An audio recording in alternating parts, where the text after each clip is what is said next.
لا الہ الا اللہ محمد رسول اللہ۔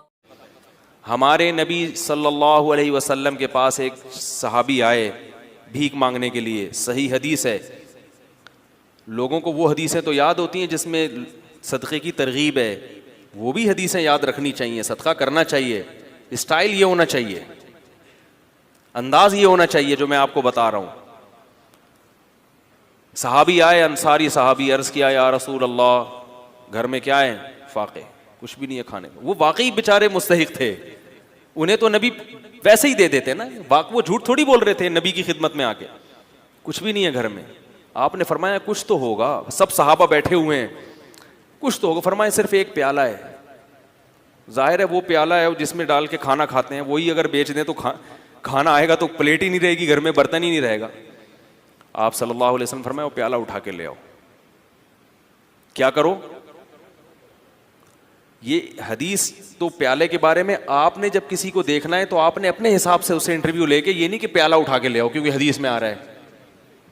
اب کیا ہے کہ رسول اللہ صلی اللہ علیہ وسلم نے ان سے کہا کہ جاؤ کیا لے کر آؤ؟ پیالہ، وہ لے آؤ اٹھا۔ نبی نے ان کو طریقہ سکھا رہے ہیں، کیسا پیارا آپ صلی اللہ علیہ وسلم کی تعلیم کا انداز تھا۔ آپ یہ بھی تو کہہ سکتے تھے بھائی اس پیالے کو بیچو، یہ خریدو، یوں کرو جاؤ، تو آپ نے معلم کو بھی بتا دیا کہ تم نے غریب کو صحیح راستہ بھی دکھانا ہے اور اس کے ساتھ اس راستے میں تعاون بھی کرنا ہے۔ وہ بیچارہ کانفیڈنس نہیں ہوتا، آپ نے اس کو سمجھا کے نکل لیے، وہ کنفیوز ہے یار میں نے کیا کرنا ہے۔ ہر آدمی میں کانفیڈنس نہیں ہوتا، قوت فیصلہ نہیں، تو آپ نے بتا دیا کہ اس کے ساتھ تعاون کرنا ہے، اس کی حوصلہ افزائی کرنی ہے۔ تو آپ یہ نہیں آپ صلی اللہ علیہ وسلم نے فرمایا کہ جاؤ وہ پیالہ بیچو اور یہ کرو اور وہ کرو اور خود ہی کر لو سارا کچھ۔ فرمایا لے آؤ، جیسے جیسے کہہ رہا ہوں نا ویسے ویسے گویا انگلی پکڑ کے چلانا سکھا رہے ہیں، بھیک سے انگلی پکڑ کے چھڑوا رہے ہیں۔ یہ زیادہ بڑی خدمت ہے۔ اگر آپ صلی اللہ علیہ وسلم ان صحابی کو کھانا دے دیتے، صدقہ دے دیتے، اگلے دن پھر آ جاتے، وہ تو کھاؤ ختم۔ اور تھوڑے دنوں میں کیا ہوتا؟ ان کی زوجہ بھی یہی، بچے بھی یہی کر رہے ہوتے۔ یہ بھیک ایسی بیماری ہے جو نسلوں میں چلتی ہے، خاندانی بھکاری ہوتے ہیں بعض لوگ، ارے ہمارے ابا بھی یہی کام کرتے تھے، ٹھیک ہے نا۔ تو نبی صلی اللہ علیہ وسلم نے فرمایا جاؤ پیالہ اٹھا کے لے آؤ۔ وہ صحابی پریشان ہے، کیا ہوگا بھائی؟ ٹھیک ہے، نبی نے کہا ہے لے آئے۔ آپ صلی اللہ علیہ وسلم نے فرمایا اسے کون خریدے گا؟ ہر چیز کا کوئی نہ کوئی طلبگار ہوتا ہے۔ ایک صحابی نے فرمایا 1 درہم میں یہ مجھے دے دیں۔ آپ نے فرمایا اس سے زیادہ میں کون خریدے گا؟ بھائی اب بزنس کا تو اصول ہے نا، سرمایہ چاہیے تو جتنا زیادہ سرمایہ لے سکتے ہو۔ ارے یار بھائی بزنس کا تو اصول ہے، حلال سرمایہ ہے۔ تبھی یہ یاد رکھو اسلام نے کسی چیز کی قیمت متعین نہیں کی ہے۔ نبی نے فرمایا دعوا الناس، لوگوں کو اپنے حال پہ چھوڑ دو، قیمتیں متعین مت کرو۔ ان اللہ هو المسعر، اللہ چیزوں کی قیمتیں خود متعین کرتا ہے۔ جس چیز کی قیمت اللہ نے بڑھانی ہوتی ہے مارکیٹ سے شارٹ کر دے گا اس کو، جس چیز کی قیمت اللہ نے گھٹانی ہوتی ہے مارکیٹ میں اللہ اس کو وافر مقدار میں پھینک دیتے ہیں۔ اس لیے اصل اصول یہی ہے کہ کسی چیز کی قیمت متعین نہیں ہے۔ آپ اپنی چیز دھوکہ نہ ہو اس میں، جس قیمت پہ چاہے بیچیں۔ لوگ کہتے ہیں وہ تو پھر اتنی قیمت چیز مہنگی ہو جائے گی، بھائی وہ آپ سے نہ خریدے، وہ ساتھ والے سے خرید لے، کیا خیال ہے؟ تو وہ تو خود بخود، ہاں گڑبڑ جب ہوگی جب تاجر مل کے آپس میں ایکا کر لیتے ہیں، معاہدہ کر لیتے ہیں کہ اس سے کم پہ نہیں بیچنا، یہ ناجائز ہے۔ اسی وجہ سے پھر حکومت کو انوالو ہونا پڑتا ہے، چیزوں کی قیمتیں متعین کرتی ہے۔ تو آپ صلی اللہ علیہ وسلم نے فرمایا کون خریدے گا؟ ایک صحابی نے کہا 1 درہم میں۔ آپ نے فرمایا کہ اس سے زیادہ میں کون خریدے گا؟ ایک صحابی نے کہا میں 2 میں خریدوں گا۔ اس سے زیادہ بولی لگ نہیں رہی تھی، تو آپ صلی اللہ علیہ وسلم نے فرمایا اس سے زیادہ میں کون خریدے گا؟ صحابی نے کیا کہا؟ میں 2 درہم میں۔ 2 درہم میں خریدا۔ 2 درہم آپ صلی اللہ علیہ وسلم نے ان صحابی کو دیے۔ فرمائے 1 درہم سے کلہاڑی لے کر آؤ اور 1 سے اپنے اور اپنے بچوں کے لیے کھانا لے کر آؤ، گزارا چلاؤ فی الحال، کیونکہ اب بھوک کا بھی تو کوئی علاج کرنا ہے نا۔ تو وہ گئے 1 درہم سے کیا خریدا؟ گزارے لائق، یہ نہیں کہ پیزا لے کے جا رہے ہیں۔ آج یہ بھی ہوتا ہے، اپنی حرکتیں ٹھیک نہیں ہیں، اتنی ارننگ نہیں ہے جتنا گھر میں خرچہ شروع کر دیا, اور کہہ رہے ہیں خرچے ہی نہیں پورے ہو رہے, خرچے ہی نہیں پورے. اور کہاں سے پورے ہوں گے بھائی آپ کے؟ آپ کی اوقات, دکان آپ کی پکوڑوں کی ہے اور باتیں کیا کر رہے ہو؟ کروڑوں کی باتیں کر رہے ہو.